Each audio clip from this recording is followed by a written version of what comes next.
Evo's most thrilling moments. For the past 20 years, the fighting game community has had an outlet in which it could be its true competitive self. Whether it was at a university campus, an arcade, or a Las Vegas ballroom, there was always a place to be the greatest. Even through its evolution over the years, the concept of Evo remained untouched, an open double-elimination tournament, regardless of the number of entrants, to crown the year's best. This year is its biggest iteration ever. It will be in two venues, the Las Vegas Convention Center and the Mandalay Bay Events Center, with more than 9,000 participants and 3 days of fighting game bliss. Over the years, there's been so many memorable Evo moments that could be described only as legendary. Here are a few highlights. King of Fighters XIII, Reynald wins 1 for the U.S. Evo 2013 was the second year the game King of Fighters XIII appeared at Evo, and Arcade Shock's Reynald Tacsuan was faced with a chance at redemption. He was not only fighting for himself, but also for the USA to take down the King of Fighters powerhouse country, South Korea. With seemingly entire nation at his back, Reynald made history by triumphantly beating South Korea's Hee San-woo in a grand finals that arguably stole the entire show.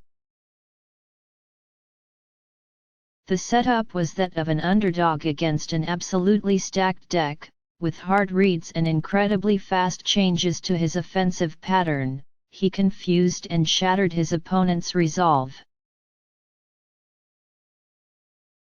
He needed to reset the grand finals, negate the advantage of Woo's coach's corner, and take down a talented combatant, all with a smile on his face under his trademark sunglasses. The confidence oozed from the stage out to the entire ballroom as the crowd erupted for every one of Reynald's correct reads. In the end, he took it all to the finish line and established the USA as a threat for any King of Fighters tournament. Marvel vs. Capcom 2, Justin Wong doesn't give up. It was 2007 and JWong Wong was a 4-time Evo Marvel vs. Capcom 2 champion and the best to play the game. There was no equal to the prodigy from New York's Chinatown Fair arcade.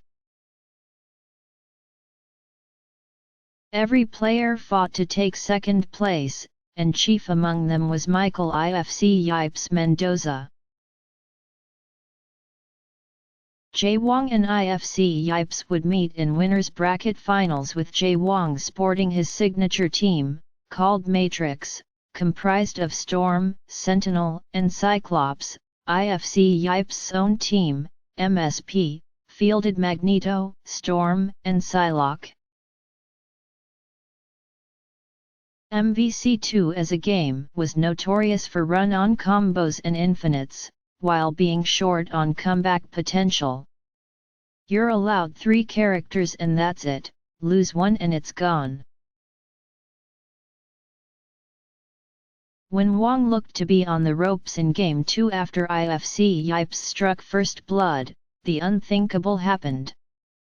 Wong was left with Cyclops, a rather weak character when not used as an assist, against the entire team of IFC Yipes.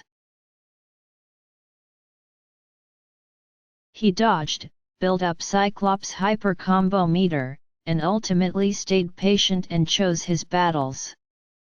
The now legendary call of "It's never over until it's over" roared from the crowd as Wong picked IFC Yipes apart with one hit confirm after another.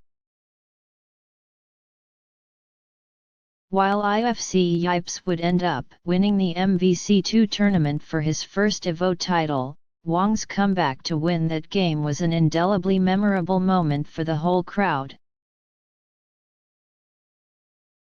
Street Fighter IV, Daigo Umehara cements Japan as the top threat. Daigo, the Beast Umehara, could be described as the definition of Street Fighter, a world warrior who travels for the love of competition and community.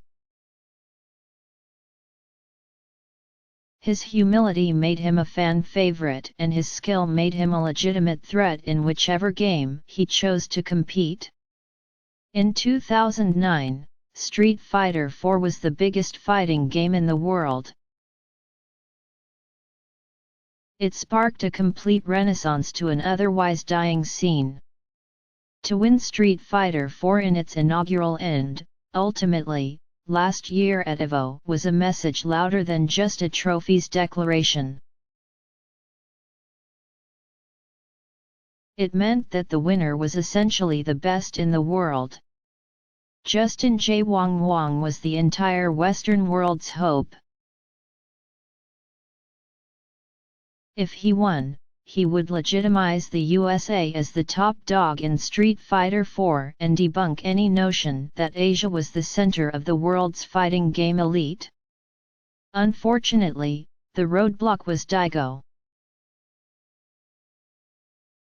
What came out of their face-off was a meaty fighting game match for the ages. Their set in grand finals was a nail-biter that required both hands. It had character switches, last-minute adjustments, stoppage time for sheer excitement and coaching, and Daigo's clutch and magic. In the end, Japan won, but Daigo and JWong provided a show that no one could ever forget. Street Fighter III, Moment 37 also called the Daigo parry. There's so much written about this particular moment that it's fighting game canon. It's a rite of passage and your introduction video to the entire community. It sparked an entire generation of believers and players and continues to do so 12 years later. The slightly over 30 seconds of key footage starts with JWong as Chun-Li and Daigo as Ken. Daigo is in trouble, as his health meter is almost zero after JWong has baited him into aggression with an ultra-safe, turtle style of play. JWong jumps in with a super combo, which is a flurry of 15 kicks, any one of which could have knocked Daigo out instantly. Instead of blocking the kicks, which would have cost him to take a small amount of damage and lose the round, Daigo opts to parry each one of the hits, which is an unbelievably difficult technical feat. He parries the final hit while jumping into the air, even harder than a normal parry, in order to respond with a super combo of his own, turning the tables on JWong and finishing the round. This moment, though, is about more than the prediction of the super from Daigo. It's the nervous button presses from Wong, the increasing crowd noise from the audience at Cal State Pomona, the legendary call from Seth Killian.